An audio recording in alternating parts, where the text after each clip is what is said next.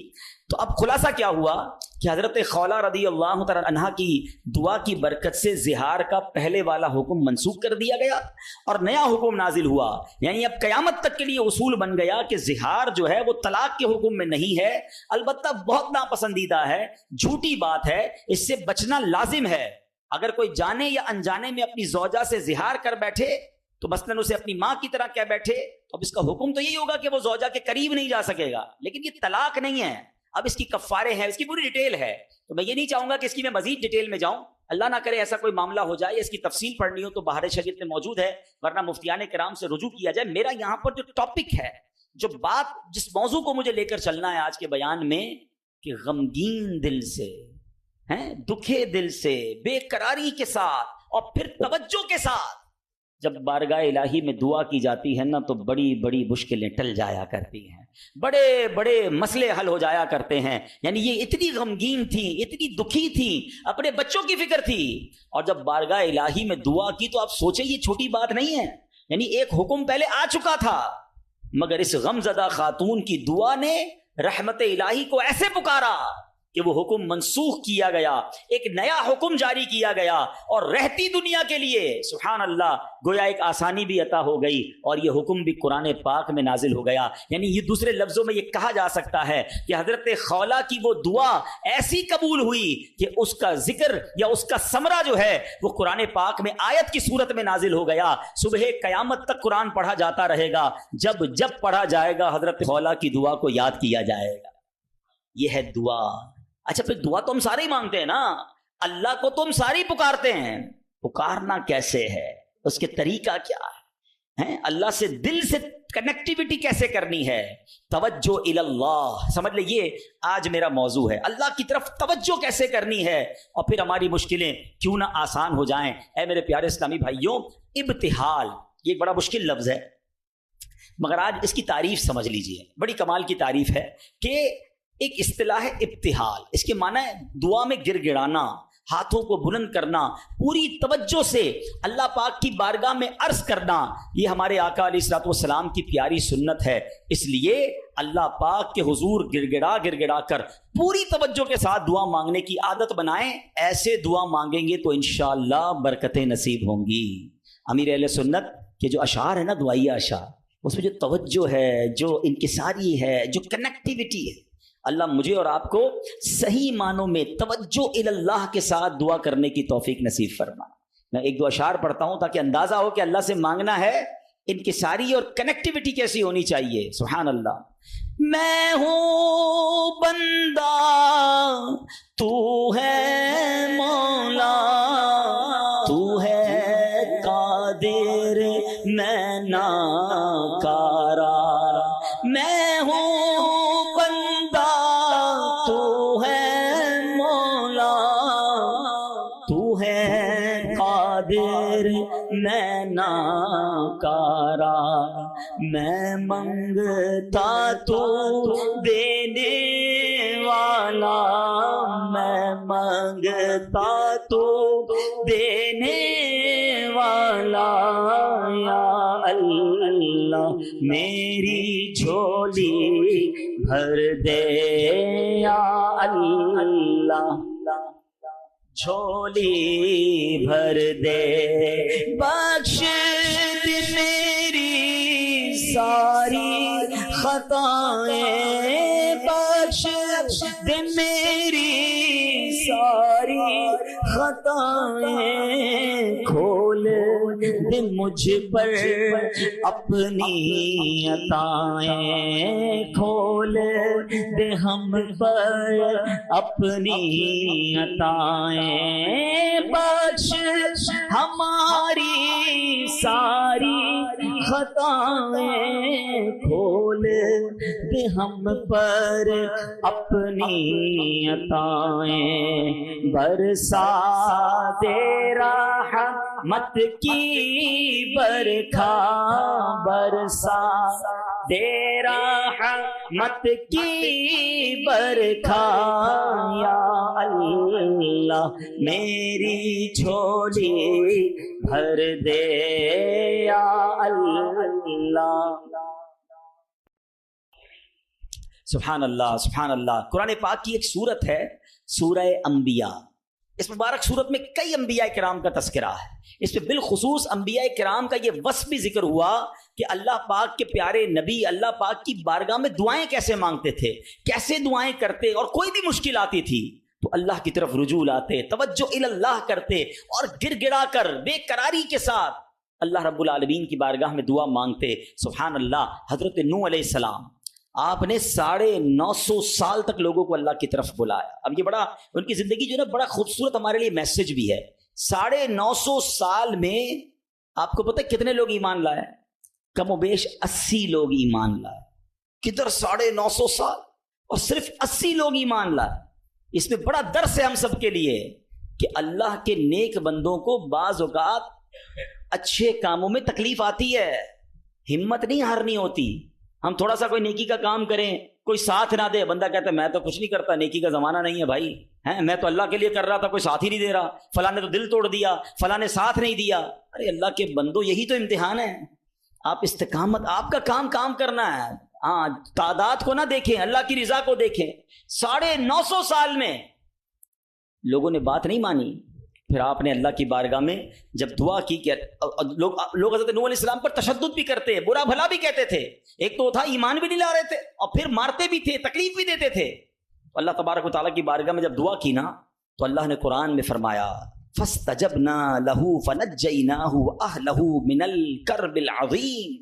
اللہ فرماتا تو ہم نے اس کی دعا قبول کی اور اسے اور اس کے گھر والوں کو بڑی سختی سے نجات دی۔ اللہ سے دعا مانگی، باقی قوم کے لیے طوفان آیا اور وہ قوم اس طوفان میں غرق ہو گئی۔ اللہ نے بڑی تکلیف سے حضرت نوح کو نجات دی، کیوں؟ آپ نے دعا مانگی، آپ نے اللہ سے بات کی۔ حضرت نوح علیہ السلام کی اس دعا کے نتیجے میں کفار پر کیسا سیلاب آیا کہ سب برباد ہو گئے۔ اسی طرح حضرت ایوب علیہ السلام پر آزمائش آئی تھی نا، آپ پر طرح طرح کی بیماریاں بھی تھیں، آپ کے بچے بھی دنیا سے چلے گئے، آپ کا کاروبار، آپ کا مال سب برباد ہو گیا۔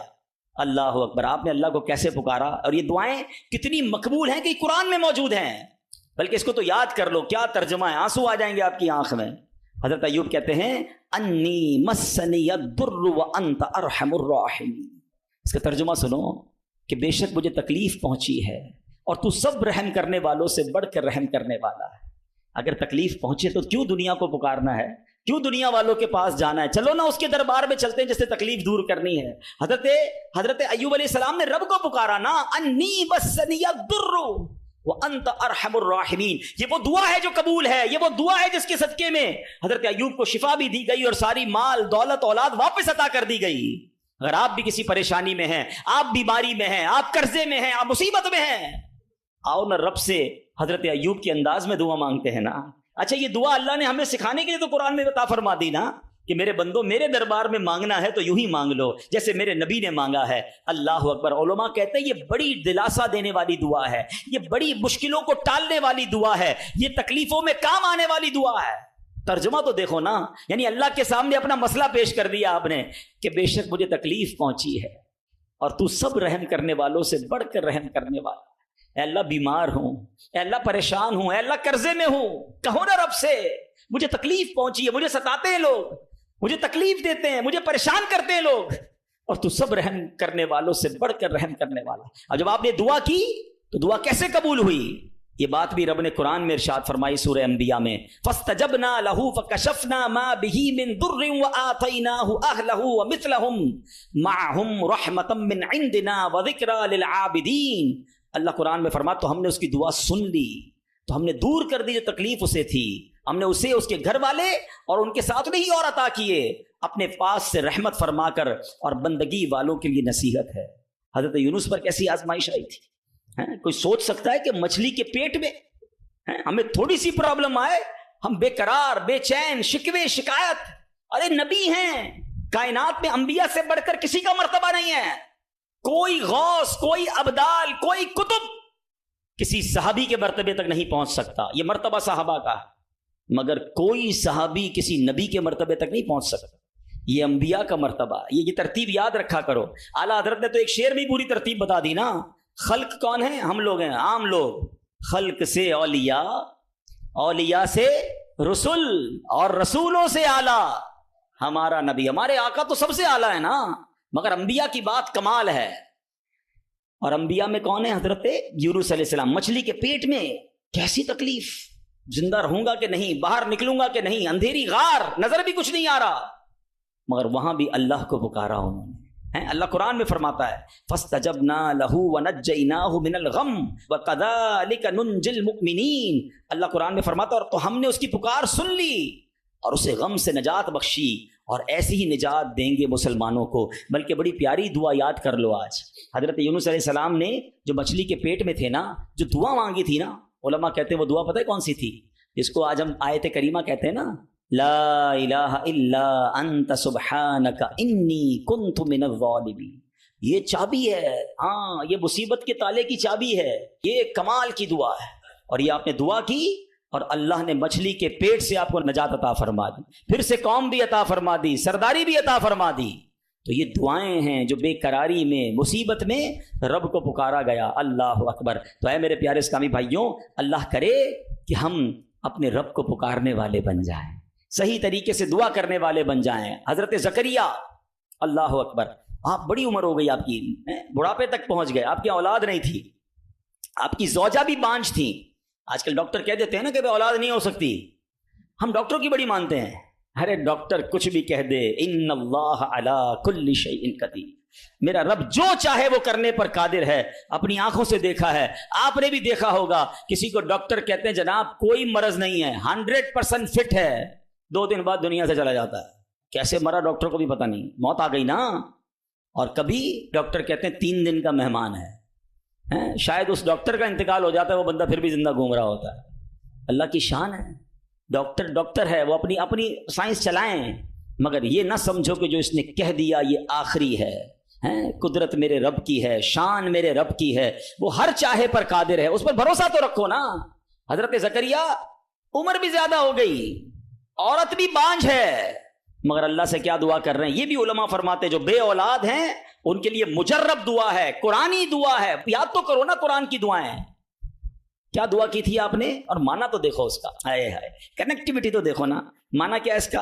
اے میرے رب مجھے اکیلا نہ چھوڑ، اولاد نہیں تھی نا، اے اللہ مجھے اکیلا نہ چھوڑ، اور تو سب سے بہتر وارث، وَأَنْتَ خَيْرُ الْوَارِثِينَ۔ اب یہ دعا وہ کرتے تھے، اللہ نے کیسی دعا قبول کی؟ صرف بیٹا نہیں دیا، بلکہ بیٹا بھی دیا اور اس کو نبی بھی بنا دیا، بیٹا بھی ایسا دیا جس کو نبی کا مرتبہ عطا فرمایا۔ اللہ فرماتا ہے قرآن میں فَاسْتَجَبْنَا لَهُ وَوَهَبْنَا لَهُ يَحْيَىٰ وَأَصْلَحْنَا لَهُ زَوْجَهُ، تو ہم نے اس کی دعا قبول کی اور اسے یحییٰ عطا فرمایا اور اس کے لیے اور اس کی بیوی سنواری۔ اب اس میں بتایا کہ صرف اللہ نے بیٹا نہیں دیا، بیٹے کا نام بھی رب نے عطا فرمایا اور نبوت کی یوں سمجھیے کہ سرفرازی بھی عطا فرما دی۔ یہ ہے دعا، مگر دعا دل سے، توجہ اللہ، کنیکٹیوٹی کے ساتھ، پھر دیکھو کیسے کام بنتے ہیں، پھر دیکھو کیسے مصیبت ٹلتی ہیں۔ اللہ پاک خود فرماتا ہے وَيَدْعُونَنَا رَغَبًا وَرَهَبًا وَكَانُوا لَنَا خَاشِعِينَ، اور ہمیں پکارتے تھے امید اور خوف سے، اور ہمارے حضور گر گڑاتے ہیں۔ پتہ چلا کہ گر گڑانا، توجہ کے ساتھ، خوف بھی ہو، امید بھی ہو، پھر یہ کام بن جاتے ہیں۔ ذرا دیکھو نا میرے پیارے اسلامی بھائیوں، ہماری زندگی میں کتنے مسائل ہیں، کبھی کبھی ہمارے معاملات بڑے اٹک جاتے ہیں۔ اب کسی کو پیسوں کی ضرورت ہے،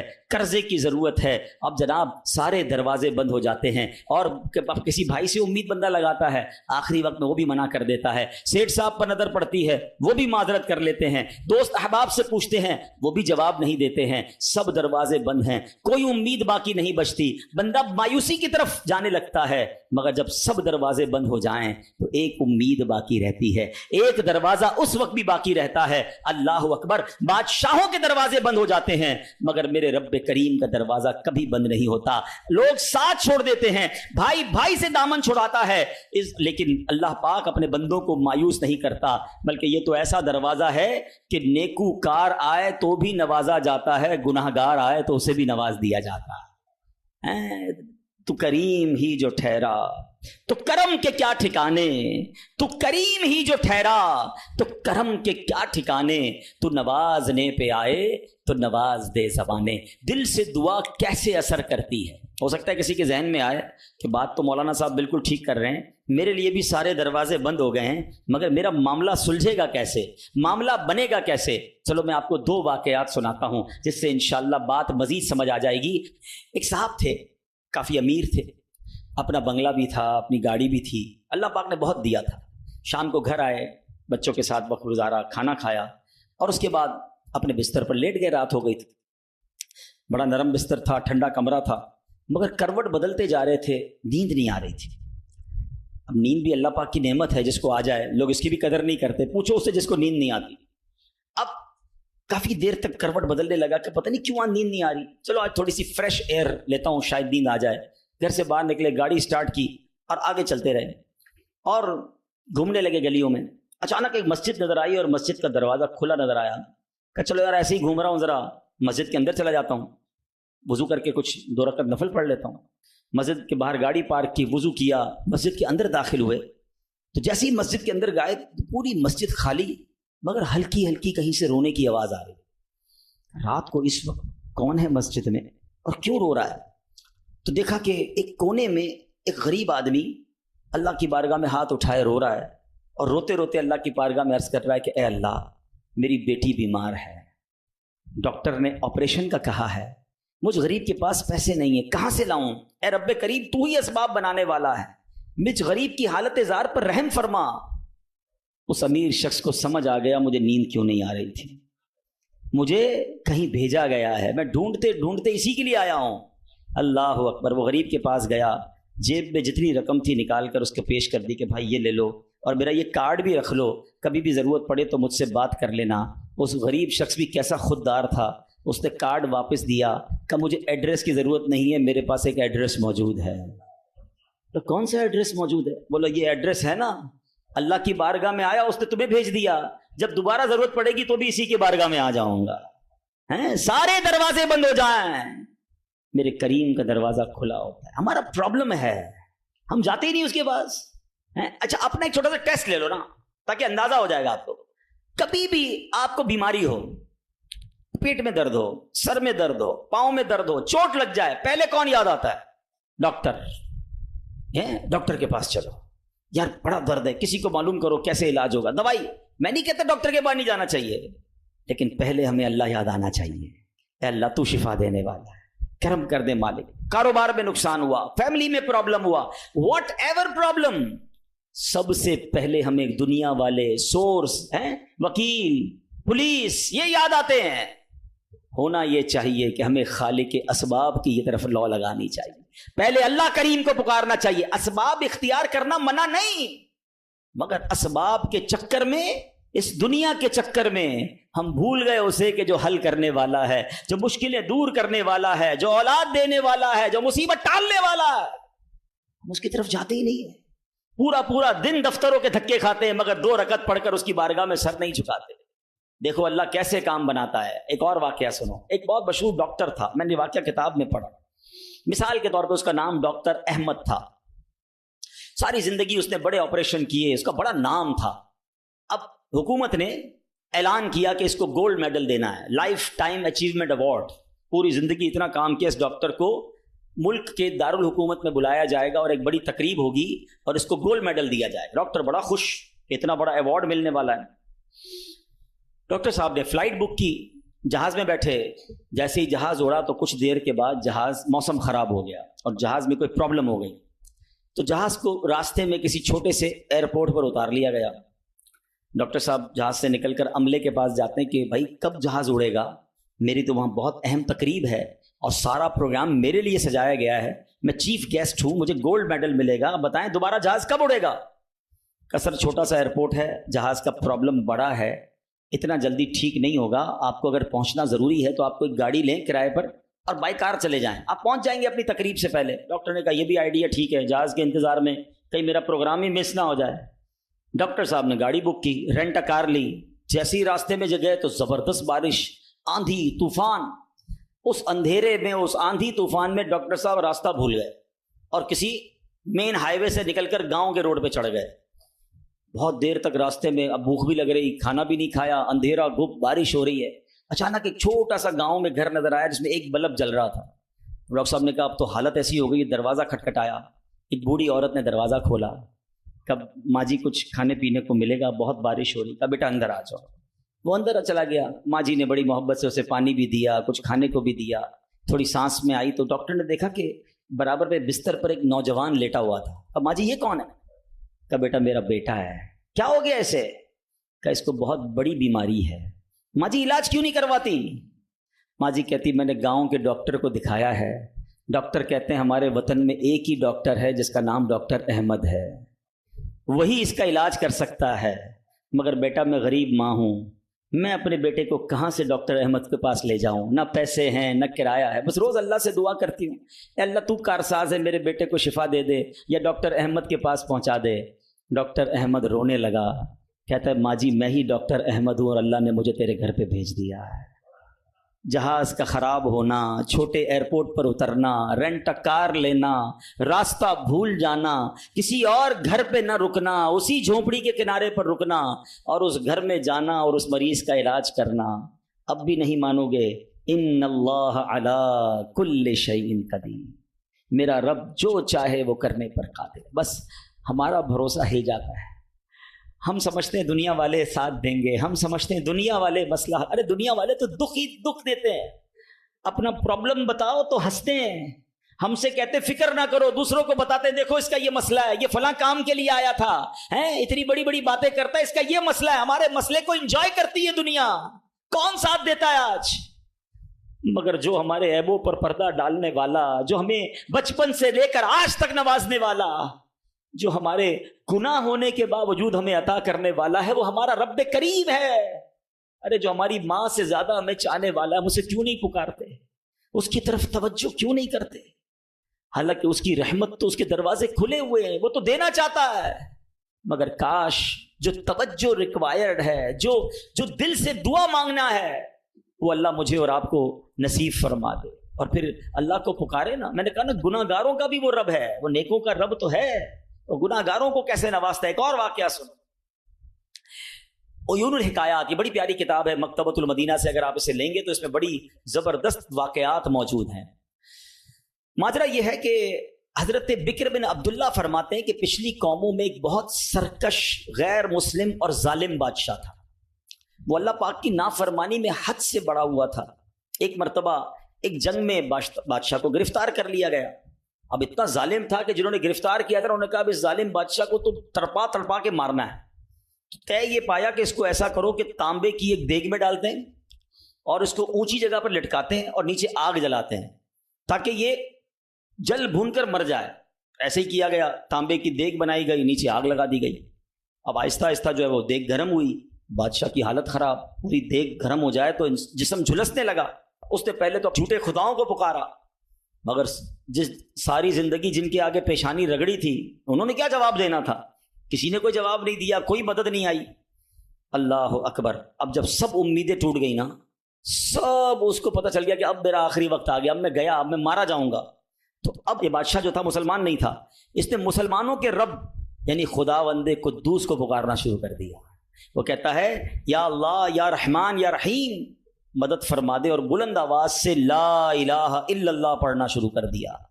اب بادشاہ نے اس مشکل گھڑی میں اللہ سے توبہ بھی کی کہ اللہ مجھے معاف کر دے اور بس مجھے بچا لے، اب میں تیری عبادت کروں گا، اب تک جو کیا مجھے معاف کر دے۔ بلند آواز سے لا الہ الا اللہ، اس دیگ میں بیٹھا ہوا ہے، نیچے آگ لگی ہوئی ہے۔ دیکھو کریم نے اس کی پکار کیسے سنی کہ بارش برسنا شروع ہو گئی۔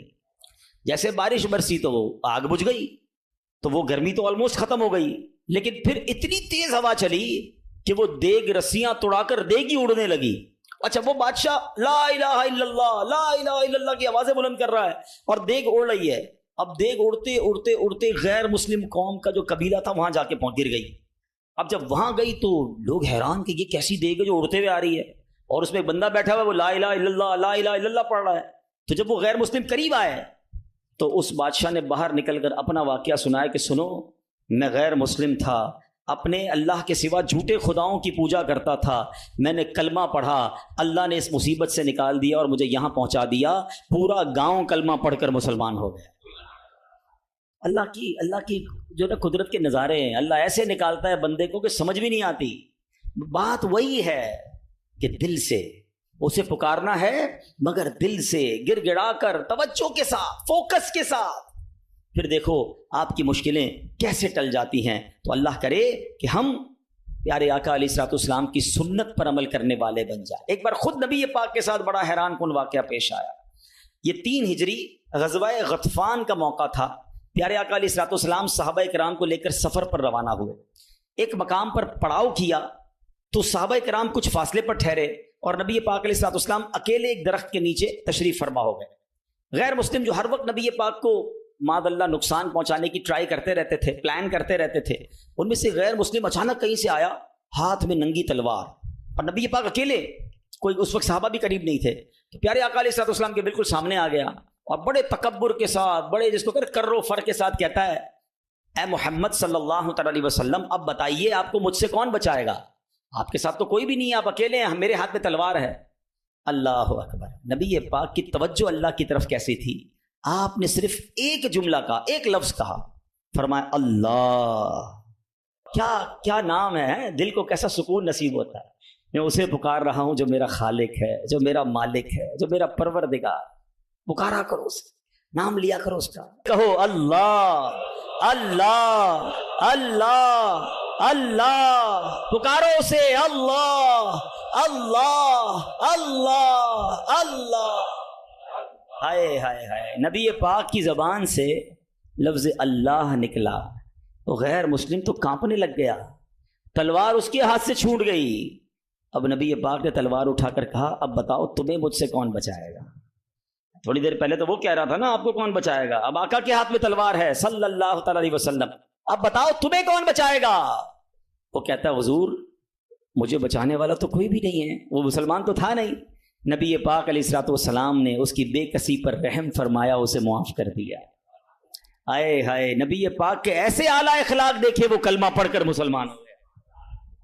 دشمن آ جائے تو چادر بھی بچھا دیتے ہیں, ہم معاف کریں گے. جان لینے آیا تھا آقا نے اسے معاف کیا. ہمارے مزاج کے خلاف بات کر دے, ساری زندگی دشمنی لے لیتے, مجھے گالی دی, مجھے برا بھلا کہا, مجھے نقصان پہنچایا. کب تک بدلے لیتے رہو گے یار؟ ہیں نبی پاک کے امتی ہو تو معاف کرنا بھی تو سیکھو. آقا علیہ الصلوۃ والسلام جانی دشمن کو معاف کر دیتے, ہم اپنے بھائی کو معاف کرنے کے لیے تیار نہیں ہوتے. نہیں میں نہیں جاؤں گا بھائی کے گھر, ہم نہیں جاتے فلاں رشتہ دار کے گھر, ہم نہیں بلاتے کسی کو دعوت میں. چھوٹی چھوٹی باتیں ہیں, کبھی دعوت نہیں دی تھی آپ کو اس وجہ سے, کبھی سیدھے منہ بات نہیں کر سکے, آپ کو ویلکم نہیں کر سکے, آپ کو تحفہ نہیں بھجوایا, اتنی چھوٹی بات پر آپ نے رشتہ داریاں ختم کر دی. اور ایک طرف کہتے ہو کہ نبی پاک کے امتی, آقا کے غلام. اچھا نعتیں سب کو یاد ہیں, یاد کرو نا, نبی پاک کی سنت پر تو عمل کرو, کسی کو تو معاف کرو. بندہ کہتا میں بتاتا ہوں, مجھے گالی دی ہے, اب میں بتاتا ہوں. وہ ایک گالی دیتا ہے, ادھر سے 7 گالیاں جاتی ہیں. اور صحیح بات یہی ہے, جو کہتا ہے میں بتاتا ہوں, وہ واقعی بتا دیتا ہے وہ کون ہے, اس کے اندر کتنا گند بھرا ہوا ہے. اگر وہ آپ کے ساتھ برا کر رہا ہے تو آپ کو کس نے اجازت دی ہے برا کرنے کی؟ ایک عجیب سا جملہ مشہور کر دیا گیا ہے کہ جناب ہم شریف کے ساتھ شریف ہیں, بدماش کے ساتھ بدماش ہیں. مجھے آج تک سمجھ نہیں آیا کون سا بٹن لگا ہوا ہے آپ کے اندر بھائی. شریف کے ساتھ شریف ہوتے ہو, بدماش آتا ہے, آپ بھی بدماش بن جاتے ہو, تو پھر تو آپ بھی بدماش ہوئے نا بھائی. شریف آدمی شریف کے ساتھ شریف ہوتا ہے, بدماش کے ساتھ بھی شریف ہوتا ہے, تبھی تو بدماش کی اصلاح ہوگی نا. مسلمان ہوا نا یہ شخص, نبی پاک نے معاف کر دیا. تو خدا را آقا کی سنت کو ادا کریں, اور جیسی بھی مشکل, جتنی بڑی مشکل ہو, آپ بس دعا کریں, اللہ کو پکاریں, اللہ کو یاد کریں, توجہ اللہ کی طرف جائے. اچھا ایک اور چیز, ایک اور ٹیسٹ کرتے ہیں.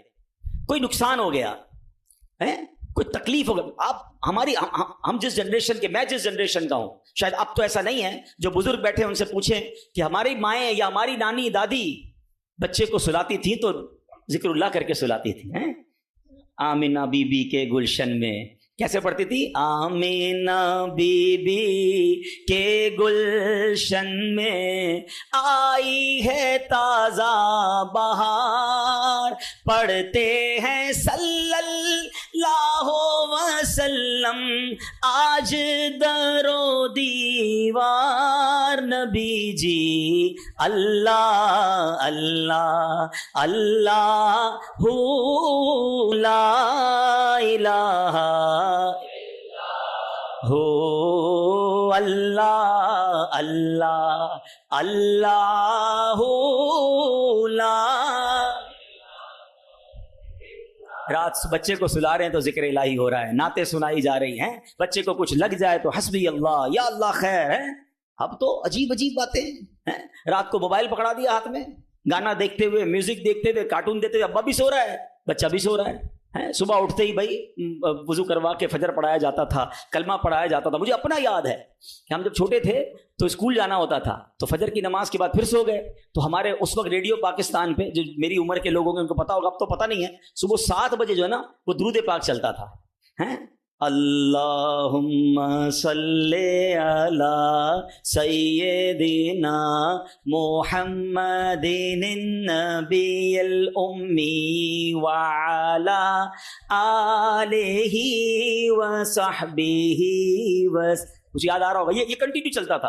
تو والدہ وہ اس کو آن کر کے بڑی آواز کر دیتے تھے تو خود ہی آنکھ کھل جاتی تھی، خود ہی. اب درود سے اٹھایا جا رہا ہے. یہ انداز تھا ہمارے گھروں کا کہ صبح اٹھاتے وقت، رات سلاتے وقت، بچے گھر سے جا رہا ہے اللہ رسول کے حوالے، غوث پاک کے حوالے. یعنی ہماری ٹریننگ اس طرح ہوتی تھی کہ بات پر اللہ کا ذکر، اللہ کے رسول کا ذکر. اب تو کوئی تکلیف ہو، پتہ نہیں انگریزی میں پتہ نہیں کیا کیا آوازیں نکال رہے ہوتے ہیں، معاذ اللہ گالیاں منہ سے آ رہی ہوتی، لیکن ہے ہی نہیں. پہلے تو زبان سے یا اللہ خیر، فوراً ذکر الہی. یعنی ہماری ٹریننگ یہ ہوا کرتی، اور ہونی بھی یہی چاہیے مسلمان کی کہ ہم تکلیف میں بھی. اچھا پھر ایک اور عجیب بات پتہ ہے کیا ہے؟ چلیں اب میں دوسری طرف لے آتا ہوں اپنی گفتگو کو کہ تکلیف میں تو ہم اللہ کو یاد کرتے ہیں، پھر تکلیف ختم ہو جائے تو پھر کہاں چلے جاتے ہیں؟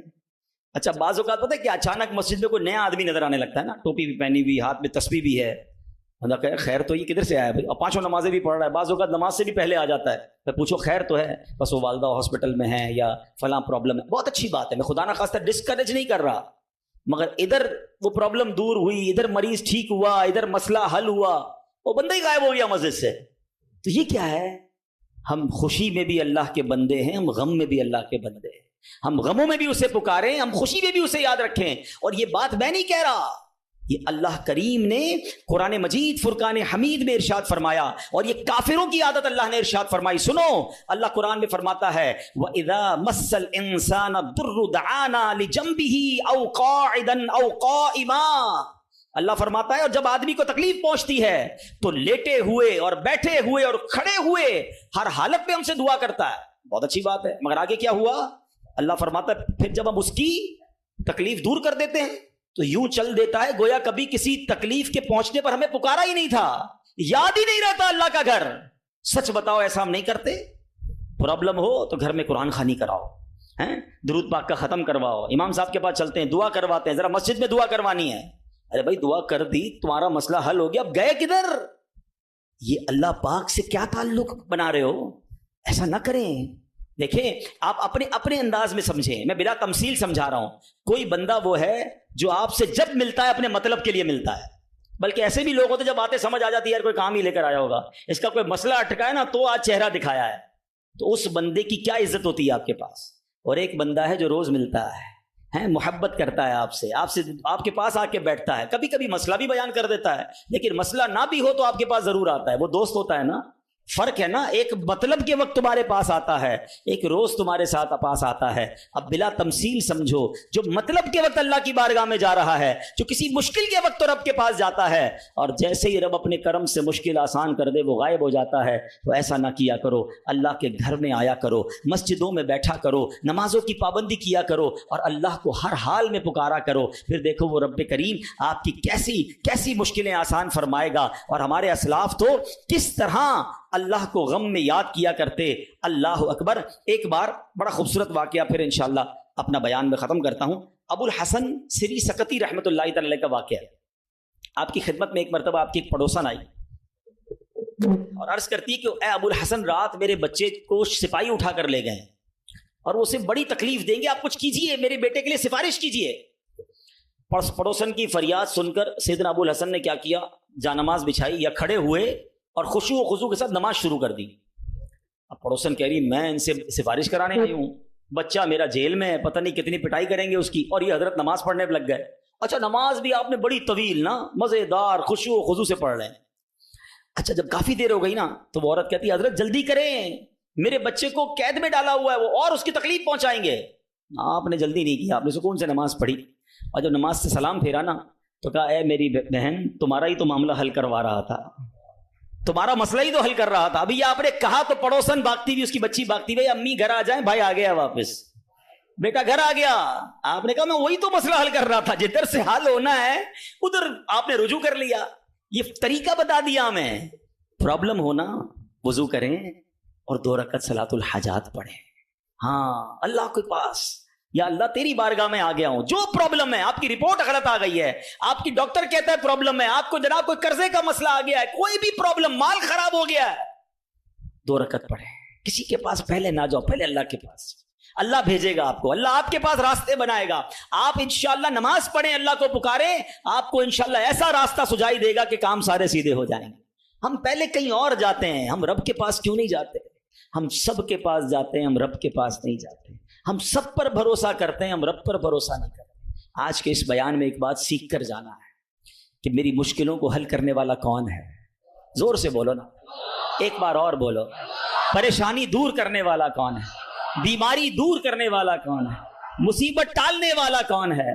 مجھے عزت دینے والا کون ہے؟ مجھے ذلت سے بچانے والا کون ہے؟ مجھے دشمنوں سے بچانے والا کون ہے؟ میرے غموں کو دور کرنے والا کون ہے؟ میری بے قراری کو دور کرنے والا کون ہے؟ دل میں چین ڈالنے والا کون ہے؟ ارے مجھے اپنے گھر کعبے کو دکھانے والا کون ہے؟ مجھے حج پر بلانے والا کون ہے؟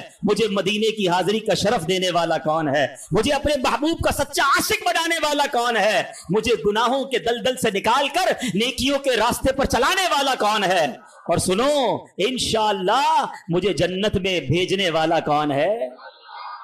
جب سب دینا اس نے ہے, سب ملنا اس سے ہے, پھر کیوں جاتے ہو تھک کر؟ اس کا در تھام لو, اس سے محبت کرو, اس پر یقین کرو اور اسے پکارو.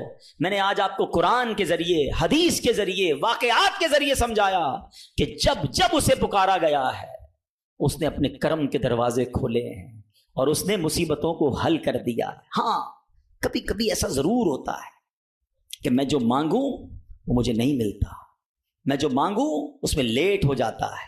اب اس میں شیطان دماغ میں خیالات ڈالتا ہے کہ ساری باتیں تو مولانا صاحب نے کر دیں, مگر میں تو بہت سالوں سے دعا کر رہا ہوں, میرا تو مسئلہ ہی حل نہیں ہو رہا. میں تو رو رو کے دعا بھی کرتا ہوں, تہجد میں بھی دعا کی, کعبے کے سامنے جا کر بھی دعا کر کے آیا, فلاں بہت بڑی نیک شخصیت سے بھی دعا کرائی. ہاں اب یہ وسوسہ بھی آج سمجھ لو, اس کو حل کر لیتے ہیں نا. اللہ سے ہر حال میں محبت کرنی ہے, ٹھیک ہے. اب اس کے بہت سارے جواب بن سکتے ہیں. پہلے تو میں آپ کو ایک حدیث سنا دیتا ہوں تاکہ آپ کو تسلی ہو جائے. حدیث پاک میں آتا ہے جس کا مضمون ہے کہ جب کوئی فاجر, فاسق, گناہ گار, کافر اللہ کو پکارتا ہے نا تو اللہ فرشتوں کو فرماتا ہے اس کا کام جلدی کر دو, مجھے اس کی آواز پسند نہیں آ رہی ہے. اور جب کوئی اللہ کا پیارا اسے پکارتا ہے نا, اللہ فرشتوں سے فرماتا ہے ابھی اس کا کام نہ کرنا, اس کو اور پکارنے دو, مجھے اس کا پکارنا پسند آ رہا ہے. سچ بتاؤ نا, میں مانگوں اور مجھے مل جائے یہ اچھا ہے, یا کبھی زندگی میں تو کوئی ایک ایسی دعا کر لوں کہ اللہ جبریل سے فرمائے کہ اے جبریل اس کا کام نہ کرنا, اس کو اور پکارنے دو, اس کو اور گڑ گڑانے دو, مجھے اس کا گڑ گڑانا پسند آ رہا ہے. میری تو زندگی وصول ہو گئی نا کہ میرا پکارنا اگر رب کو پسند آ رہا ہے تو مجھے اور کیا چاہیے. وہ پنجابی شاعر کہتے نا, جے سونا میرے دکھ وچ راضی, میں سکھ نو چلے پاواں, پھر مجھے کرنا کیا ہے سکھ کو اگر میرا مالک میرے دکھ میں راضی ہے. ارے رب راضی ہے تو سب راضی ہے. پہلے تو یہ یقین لاؤ نا اپنے اندر. پھر دوسری بات, چلو لاجیکلی ایک تو حدیث سنا دی, تاخیر میں واویلا نہ کیا کرو, کیا معلوم تمہارے لیے اللہ کی طرف سے کچھ اور اس سے اچھا لکھا ہو. اور ایک لاجیکلی بات بھی سمجھ لو تاکہ آئندہ دعا میں تاخیر ہو تو اللہ سے شکوہ مت کرنا, اللہ سے دور مت بھاگ جانا, محبت میں کمی نہ آنے دینا, بھروسے میں کمی نہ آنے دینا. آپ کے گھر میں کوئی بچہ ہو, اس کو بخار ہو جائے, ٹھیک ہے نا, کھانسی بھی ہو رہی ہے, وائرل ہو گیا ہے, اور وہ رو رہا ہے مجھے آئس کریم کھانی ہے, آپ کھلائیں گے؟ جواب دیجئے. اچھا وہ کیا ٹھنڈا پانی جوس پینا ہے, پلائیں گے؟ اچھا وہ رونے لگ جائے, خوب روئے, ضد کرے, آپ کا ایک دوست بھی برابر میں بیٹھا ہو کہ یار کیسے ظالم باپ ہو, آپ کا بچہ رو رہا ہے, کھلا دو نا آئس کریم, جوس پلا دو, کیا جاتا ہے؟ کیا جواب دو گے؟ دوست کے کہنے پہ پلا دو گے؟ آپ کہیں گے بھائی میں اس کا والد ہوں, مجھے پتا ہے کہ مجھے کب اس کو کیا دینا ہے. ایسا ہی ہے نا, تم والد ہو, تمہیں پتا ہے بچے کو کب کیا دینا ہے. میرے مالک کو نہیں پتا کب مجھے کیا دینا ہے. میں رو رہا ہوں نہیں دے رہا, میں گر گڑا رہا ہوں نہیں دے رہا, میں التجا کر رہا ہوں نہیں دے رہا. ارے مان لو نا کہ اگر وہ نہیں دے رہا تو یہی میرے لیے بہتر ہے. جس دن یہ یقین آ گیا نا تمہیں, پھر دعا کا مزہ ہی اور ہوگا, پھر اللہ کی محبت کا انداز ہی اور ہوگا. کام ہو جائے تب بھی یا اللہ تیرا شکر, کام نہیں ہو تب بھی یا اللہ تیرا شکر. تو بہرحال میرے پیارے اسلامی بھائیوں, یہ خوبصورت ماحول ہے دعوت اسلامی کا جو ہمیں اللہ کے قریب کرتا ہے, اللہ کے حبیب علیہ الصلوۃ والسلام کے قریب کرتا ہے, صحابہ اہل بیت اور اولیاء کے قریب کرتا ہے, رب کی محبت ہمارے دلوں میں ڈالتا ہے. تو اے میرے پیارے اسلامی بھائیوں, اس ماحول سے وابستہ رہیں, اجتماعات میں آتے رہیں, دعوت اسلامی کے مدنی قافلوں میں سفر کریں, تو انشاءاللہ محبت الہی میں اضافہ ہوتا رہے گا. آج اللہ سے ہم دعا کرتے ہیں کہ اللہ ہمیں اپنا سچا دوست بنا لے, اپنا پکا بھروسہ نصیب فرما دے, اور ہمیں گناہوں بھری زندگی سے نجات عطا فرمائے.